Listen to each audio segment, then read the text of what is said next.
वो अपने घर का काम कर रही है, भोजन बना रही थी, लेकिन वो किसी का चिंतन कर रही थी। क्या आप बता सकती हैं वो किसके ख्यालों में खोई थी?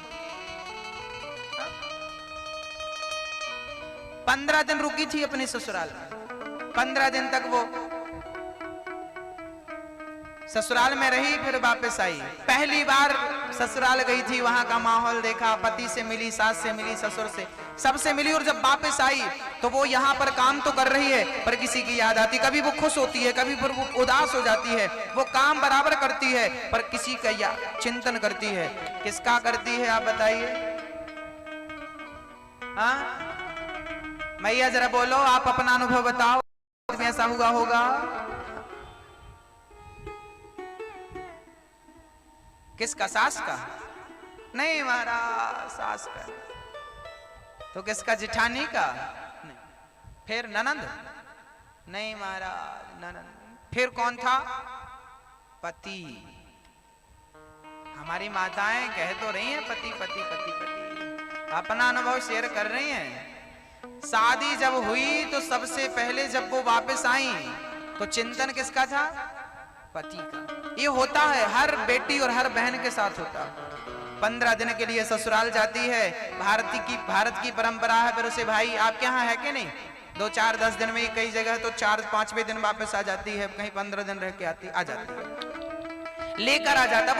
वो बहन यहाँ काम करती है, भोजन बनाती है, बर्तन धुलती है, झाड़ू लगाती है, पोंछा, जो भी घर का काम इत्यादि करती है, पर वो इन चिंतन पति का करती है। अरे संतरामपुर की एक लड़की संतरामपुर में रह करके यदि अपने पति का चिंतन कर सकती है, जो 500 किलोमीटर दूर है, 1000 किलोमीटर दूर है, किसी का पति बॉर्डर में खड़ा है, यदि फौजी है, तो वो अपने पति का चिंतन कर रही है, उसका पति 1000-2000 किलोमीटर दूर खड़ा है। एक स्त्री यदि अपने पति का ऐसे स्मरण कर सकती है, तो क्या एक भक्त भगवान का स्मरण नहीं कर सकता? ऐसे ही हमें भगवान का स्मरण करना होता है। भगवान हमसे कितने दूर है, लेकिन जैसे पत्नी अपने पति का निरंतर चिंतन करती है, जैसे माँ अपने बेटे का निरंतर चिंतन करती है, ऐसे भक्त को अपने भगवान का निरंतर स्मरण करना, ये भगवान की तीसरी भक्ति। श्रवणम कीर्तनम स्मरणम, स्मरण करो भगवान का, काम बराबर करो, काम करो ना पर स्मरण भगवान का। हाँ, याद आ रही है भगवान की, जब याद आती है ना तो आंखों में आंसू भी आते हैं। कभी भगवान की याद आई हो और आपकी आंखों में आंसू आए हो, ऐसा हुआ कभी आपके साथ? यदि हुआ है तो बहुत अच्छी बात, और नहीं हुआ तो फिर आपकी भक्ति केवल कोरी है, सूखी है, कोई रस नहीं, स्वांग है। यदि प्रेम है तो आंखों में आंसू आएंगे, और भगवान के लिए ना हमें रोना ही होता है। जब तक रोकर नहीं पुकारते ना वो सुनता नहीं है। माँ तब सुनती है जब बच्चा रोकर पुकारता है। हाँ? बच्चा खेलता रहे तो मम्मी तो काम में लग जाती है, खेल रहा बेटा खेल रहा, और रोता है ना तो काम धाम छोड़ के आती है। ऐसे ही भक्त जब रोकर पुकारता है तो भगवान भी हजारों काम धाम को छोड़ के अपने भक्त को उठाकर अपने हृदय में धारण कर लेते हैं।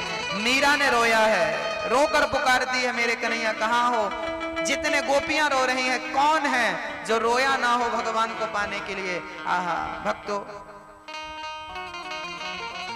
श्रोत स्मरण करना तीसरी भक्ति है। पाद सेवनम, पांव दबाना, माँ बाप के, गुरुजनों के पांव दबाना, वृद्धों की सेवा करना, मतलब सेवा करना। पाद सेवनम, पांव दबाने में बहुत विज्ञान है, शास्त्र भी है और विज्ञान भी है। कहा जाता है कि जिस घर की स्त्री उसके पति का, मतलब स्त्री अपने पति के, जिस घर की नारी अपने पति के पांव दबाती है, उस घर में कभी भी लक्ष्मी की कमी नहीं होती। इसलिए नारी लक्ष्मी माता नारायण के पांव दबा रही है कि नहीं? आपने चित्र देखा होगा कभी, है ना? अच्छा, आपका भी कोई चित्र ऐसे आप पांव दबा पति के और उसकी फोटो लेके और घर के सामने लटका दी जाए, आप दूसरे दिन निकाल फेंकोगी? आपको मंजूर नहीं है कि मैं पति के पांव दबाऊं और मेरी चित्र तस्वीर कोई लेके सब जगह शेयर करे? आपको अच्छा नहीं लगेगा। आजकल माताओं को मांग भरने में लग जाती है, मंगलसूत्र पहनने में लग जाती है, तो पांव दबाने में ये क्या लज्जा नहीं आएगी इनको? लेकिन लक्ष्मी माता नहीं घबराती। लक्ष्मी माता के सारे घरों में चित्र होते हैं, पांव दबा रही हैं, नारायण भगवान से सैया पर लेटे हैं और माता जी पांव दबा रही हैं। जिन लक्ष्मी के पीछे आप भटक रहे हो ना, वो लक्ष्मी नारायण के पांव दबा रही है। पति कौन है? नारायण है। और लक्ष्मी कौन है? स्त्री है। नारी को चाहिए पति का सम्मान करे और पुरुष को चाहिए पत्नी का सम्मान करे, क्योंकि यही प्रेम, यही एक दूसरे के प्रति आदर आपके गृहस्थ जीवन को पवित्र करता है, शांति और सुकून की ओर ले जाता है। आजकल पुरुष समझता है नारी हमारे पांव की जूती है। पुरुष ना क्या कहता है? पत्नी हमारी कौन है? पांव की जूती। ये मूर्ख पुरुष हैं।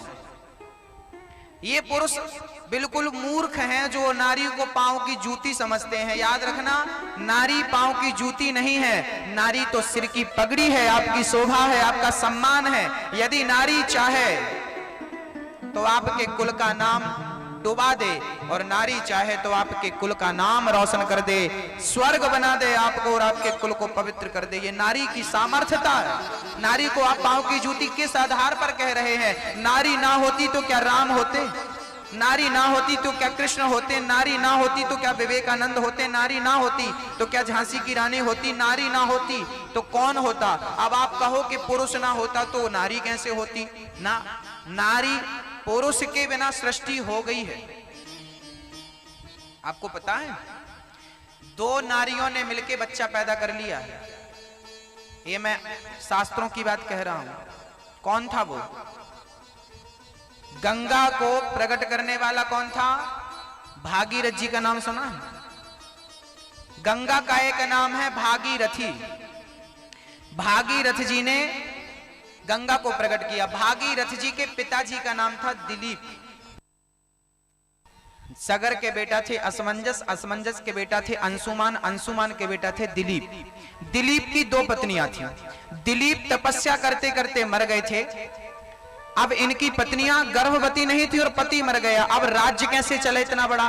तब इनके गुरु जी ने, श्री वशिष्ठ जी ने कहा, वशिष्ठ जी उनके गुरु थे, वशिष्ठ जी ने कहा, उनकी दोनों, दिलीप की जो दोनों पत्नियां थीं, उन्होंने दोनों ने अपने शरीर का मंथन किया और जब मंथन किया तो एक पुत्र की उत्पत्ति हुई। शरीर में हड्डियां नहीं थी।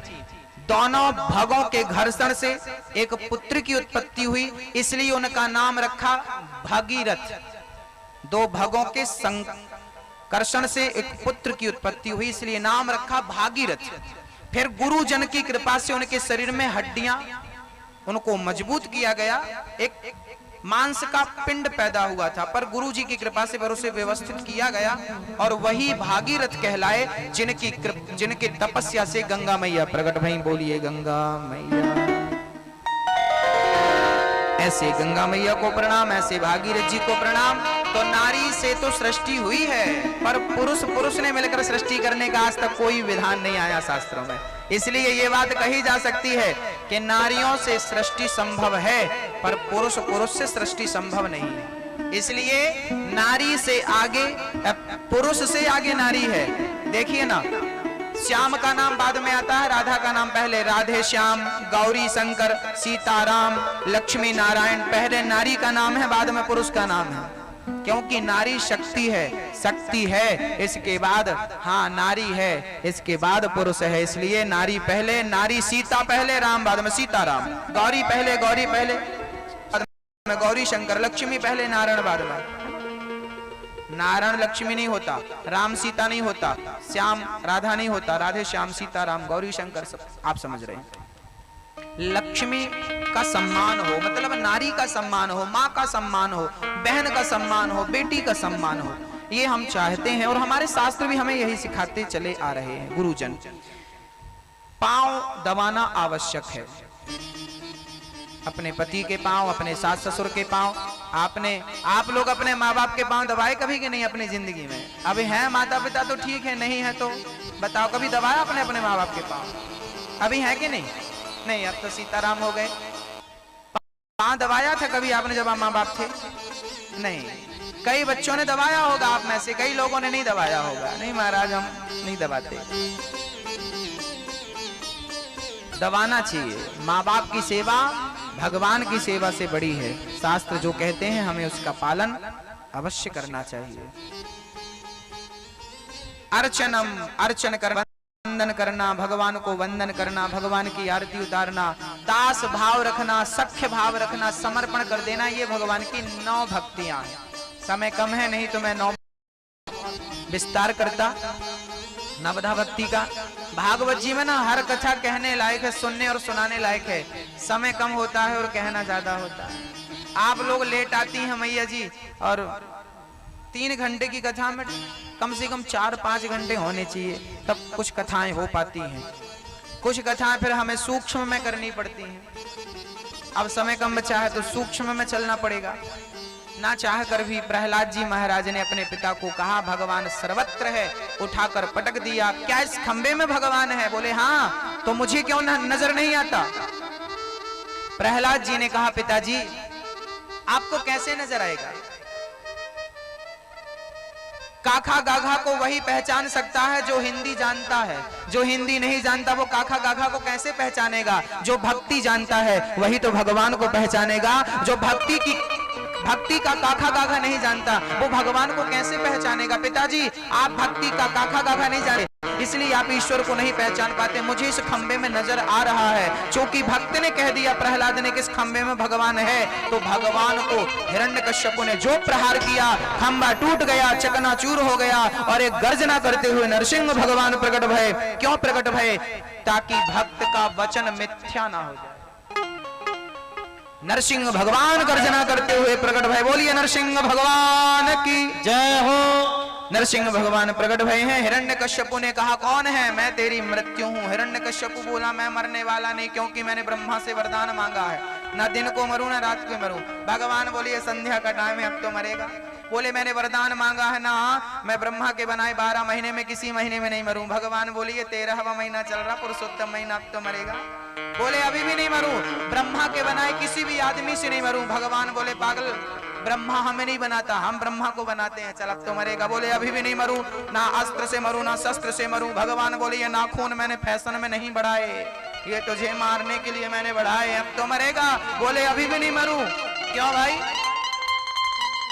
बोले ना मनुष्य से मरूं, ना देवता से मरूं, ना गंधर्व से मरूं, ना किन्नर से मरूं, ना राक्षस से मरूं, ना पिशाच से मरूं, ना भूत से मरूं। भगवान बोले मुझे देख, ना मैं मनुष्य हूं ना मैं जानवर हूं, मेरा शरीर धड़ मनुष्य का है, और मेरा शेर, मेरा मुख शेर का है। ऐसा आदमी कभी देखा? देख मुझे अच्छे से, मैं नरसिंह हूं, इस सृष्टि में केवल इकलौता मैं ही हूं, ना मेरे पीछे कोई था ना मेरे आगे कोई रहेगा ऐसा मेरे जैसा, अब तो मरेगा। भगवान कितनी चतुराई कर लो, हिरण्यकश्यपु ने चतुराई से मांगा था कि इस बहाने में अमर हो जाऊं, पर परमात्मा के सामने चतुराई चलती कहां है? हिरण्यकश्यपु की छाती को भगवान ने अपने नख से विदीर्ण कर दिया, उसकी आंतों की माला बनाकर भगवान ने गले में धारण कर ली। हिरण्यकश्यपु का उद्धार हुआ। प्रहलाद जी भगवान की गोद में बैठे, नरसिंह भगवान प्यार से चाटने लगे अपनी जिह्वा से, और प्रहलाद जी ने भगवान की स्तुति करी। भगवान ने कहा पुत्र कुछ वरदान मांग लो। प्रहलाद जी ने कहा प्रभु आपका दर्शन करने के बाद क्या मांगना शेष रह गया है? जैसे आप मिल गए हो उससे अब क्या चाहिए? प्रभु कुछ नहीं, यदि आप देना चाहते हैं तो मेरे इन पिता की सदगति कर देना। भगवान बोले जिस पिता ने तुझ जैसा बेटा जन्म दिया उसकी सदगति तो मैंने कब की कर दी, उसकी गति हो गई, चल अब तुझे क्या चाहिए? बोले कुछ नहीं, मैं कुछ ना मांगू, यही वरदान दो भगवान से। प्रहलाद जी निष्काम भक्त हैं। भक्ति का स्वरूप क्या है? यही स्वरूप है, भगवान से अनन्य प्रेम करना, और कोई चाह ना हो, कोई कामना ना हो। कन्हैया तुझसे हम क्या मांगे? क्या मांगे बताइए? जिसे भगवान मिल चुके हों वो क्या मांगेगा? श्री भगवान वहां से प्रस्थान करते हैं। लक्ष्मी जी ने उनकी स्तुति करी। प्रहलाद जी के पुत्र हुए हैं विरोचन, विरोचन के पुत्र हुए हैं राजा बलि। एक बार भगवान हरि का अवतार लेते हैं, हाथी का पांव मगर ने पकड़ लिया, भगवान ने बचाया हाथी को, मगर का सिर काटा और हाथी की भगवान ने रक्षा करी। समुद्र मंथन में भगवान ने 3 अवतार धारण किए, कक्षप का, मोहिनी का और धनवंतरी का। एक कल्प में भगवान श्री नारायण ने अवतार धारण किया है मछली का मत्स्य बन करके, और ज्ञान दिया है सत्य। क्यों? व्रत है। क्या खाओगे? बोले रबड़ी खा लेंगे। फलाहरी नमकीन खा लेंगे, फलाहरी